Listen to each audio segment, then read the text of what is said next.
So now that you're familiar with what is operator, the next thing we want to learn is about group. So what exactly is a group?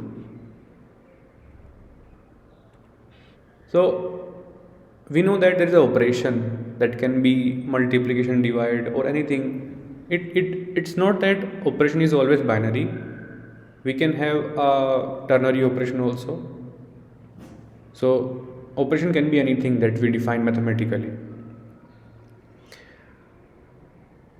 So if I club this operator with a set, so this G set can be any set, it can be of integer set, real number set, or any set. So if I club an operator and a set G, so the combination of these two is called a group when it satisfies the following axioms. And what are those axioms? The first one is, if I take any three number from the group, then those operation of this star operator on those three number should be associative. Now you know that what is associative. So if I apply my star operation on these first two numbers, and whatever I am getting, I am applying that outcome to third operand under this star operator, that must yield the same outcome what we get when we apply the operation on the last two operands, and then the outcome is applied on the first operand. So if it is associative, then it is our check mark that yes, it can be a group. So but it should follow the other two properties as well. So what is the second property? That if there is an element E which is identity of that group. Now what do you mean by identity? So here E is for the notation of identity. Now identity is meant under some operation. When we have multiply operation, now what is the identity? Identity is 1. Why? Because whatever you multiply with 1, you will get that number itself. So if you multiply 5 with 1, you will get 5. If you multiply 6 with 1, you will get 6 only. So whatever the number you are applying on the identity, you will get that element or itself. So 1 is the identity under the operation multiplication. Now what is the identity if I have operation addition? So what should I add in A? What should I add in A so that I get A only? That will be 0. So if I add anything to 0, I'll get that number. So idea of identity should be clear to you. So there should be an identity. So if there is no identity in the group element under the operation that we have defined, then we can't call that combination of operator and that set a group. So the set should be associative, and there should be an identity element in our set. And you know what is identity? What is the definition of identity now? Third condition which it should satisfy is that for every element that belongs to set G must have an inverse. Now many of us confuse inverse with reciprocal. So this exponent -1 doesn't always mean that we have to write it like this. So it's not always reciprocal. It depends on the type of operator that you are using. If you are using multiplication operator, so what exactly is the definition of inverse? The exact definition is that if I have a number A, okay, and I want to find the inverse of this A. So saying that I want to find the inverse of A only does not have any meaning. I have to specify the operator also. Under what operator you are asking for inverse? Let's say you are asking for multiplication operator. So you are asking for multiplication operator, then what should I multiply? What should I multiply to A so that I will get the identity element? And what is the identity element? for the multiplication operator, that is 1. So what should I multiply with a so that I get 1? Obviously that should be reciprocal of a, I'll get 1. So in case of multiplication, the inverse of a is reciprocal of a, right? So inverse of a is 1 by.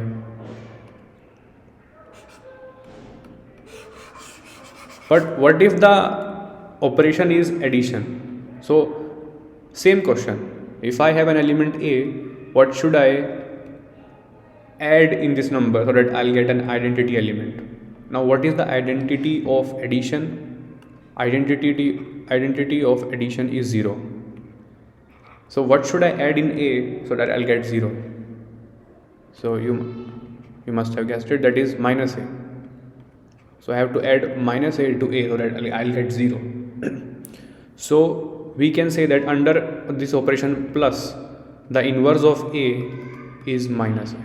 You see, the inverse of a here, it is not 1 by a, it is minus a. So that depends on what kind of operation you are having. Let's say if you have some operation, let's say I am defining an operation on any two numbers a and b. What that operation is doing, it is multiplying two numbers, whatever two number you are giving to, and then it is taking its modulo with a number n. Alright, so how will you define the inverse of any number under this operation? And the definition will be same. What should I take b or any element, let's say, what should be the value of x so that this operation will yield 1? When will it yield 1? When we have a multiplied by b modulo n is equal to 1. So here also identity element will be 1. So what will be the value of b? If I find any element b so that this operation will yield me a 1, then that element will be called inverse of a. Now why we are taking 1 as identity element here, that you will get to know later.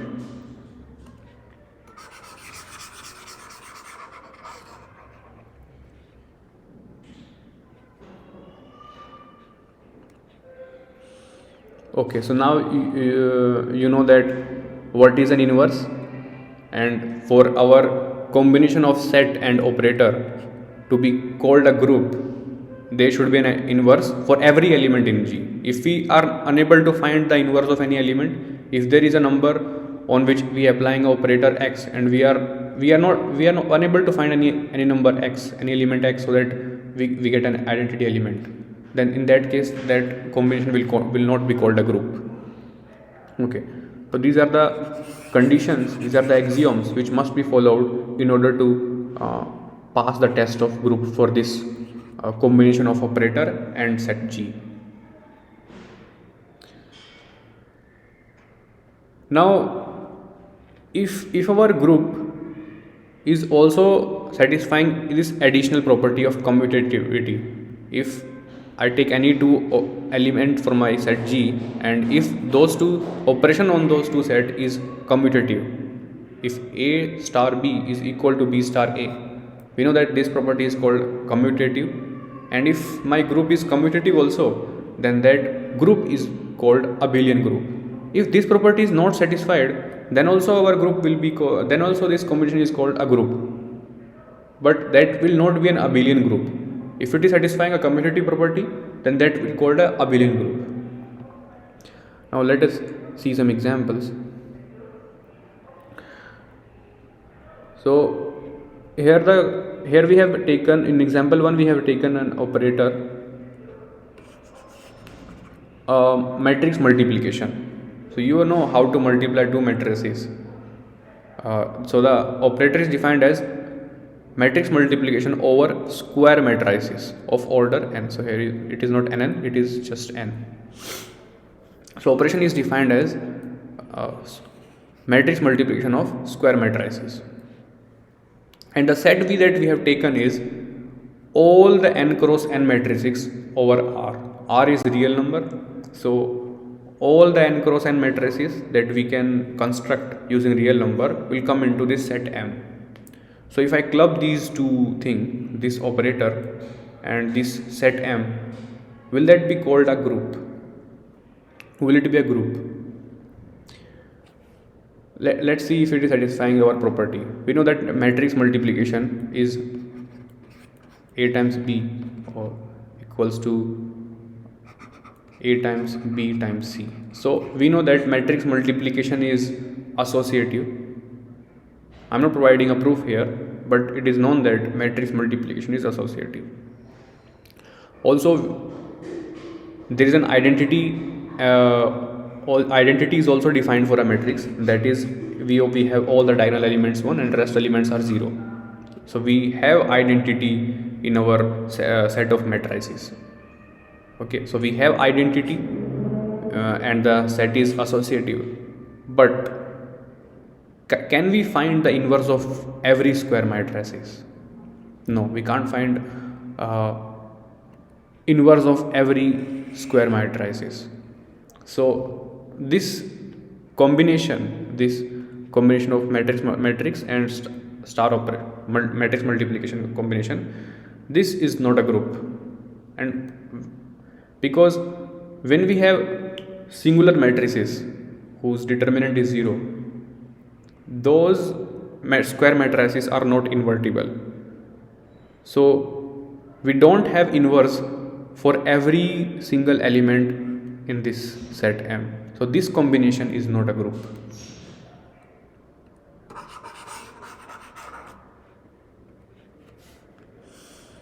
Here's another example. We have taken a set of integer and we have taken the operator as plus, addition operator. So is it a group? Yes, it is, because addition is associative. We have identity element that is 0.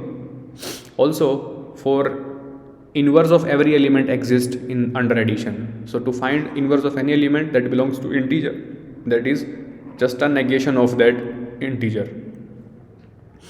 So yes, it is, this combination is a group.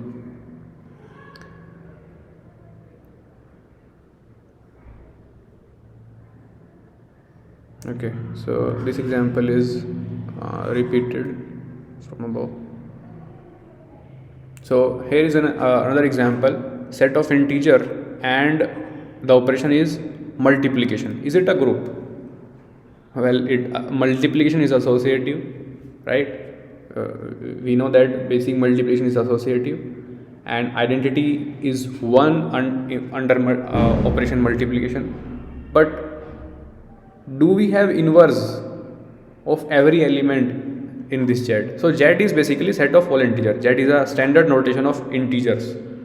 So if I say you find the inverse of 5 under multiplication, so you might say that 1 by 5, but 1 by 5, is it an integer?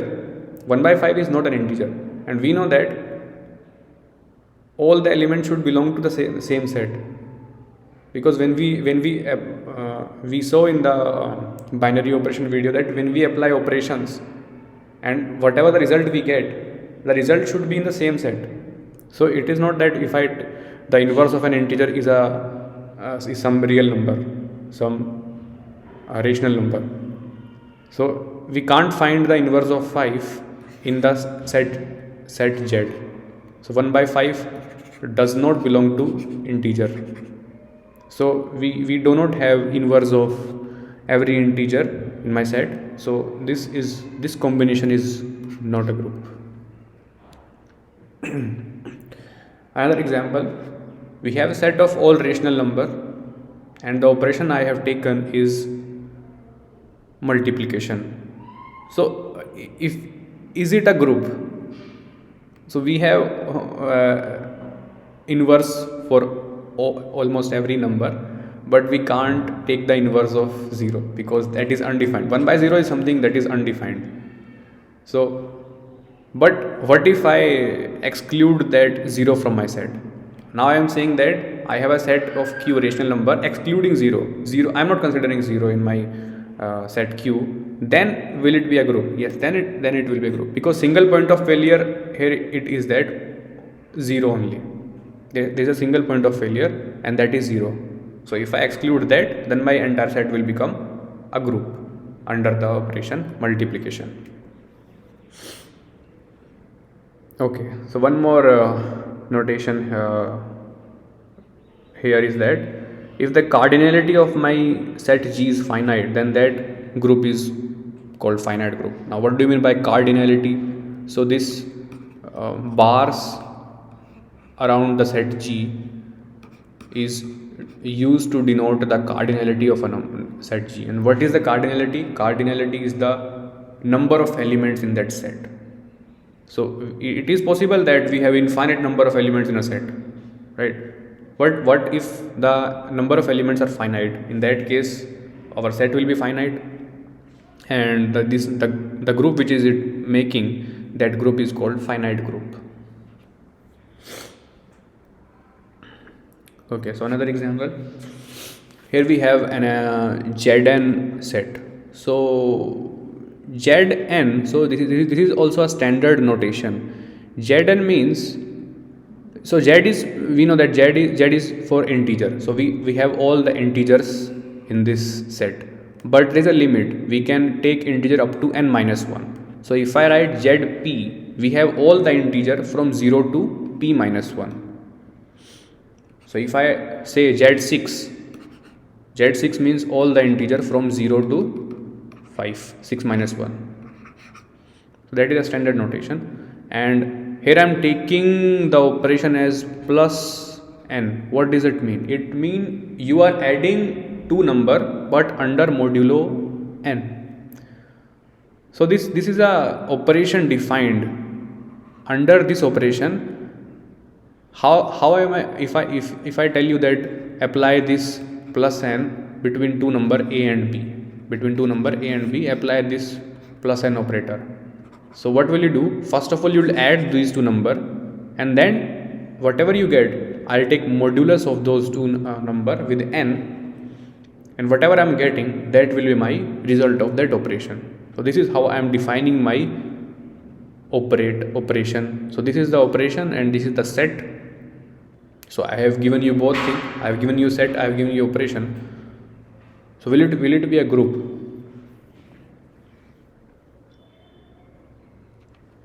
Actually it will not be a group, because we can't find inverse of every number under multiplication.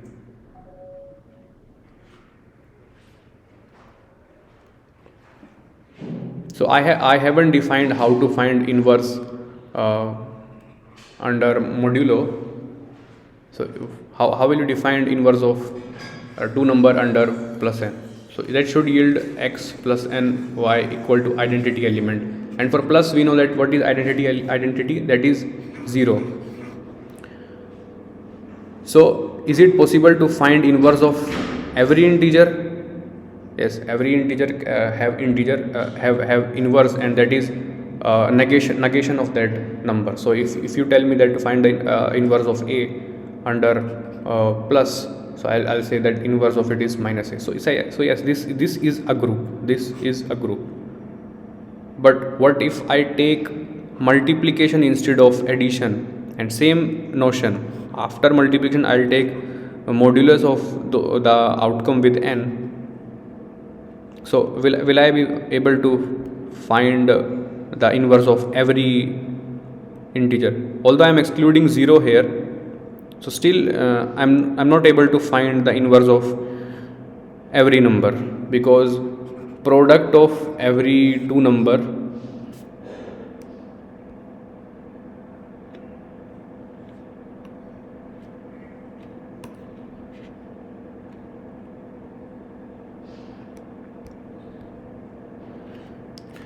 so yeah, product of every two number, and when I take modulo with n, is not always equal to 1, because we are not always able to find a number b when we multiply it to a, and then I'll take modulo n, I'll get 1. Also because it is an integer, we can't find the inverse of a integer that belongs to an integer only. That does not happen for every integer. That also because of the nature of integer of this set. So this was it. So this was all about group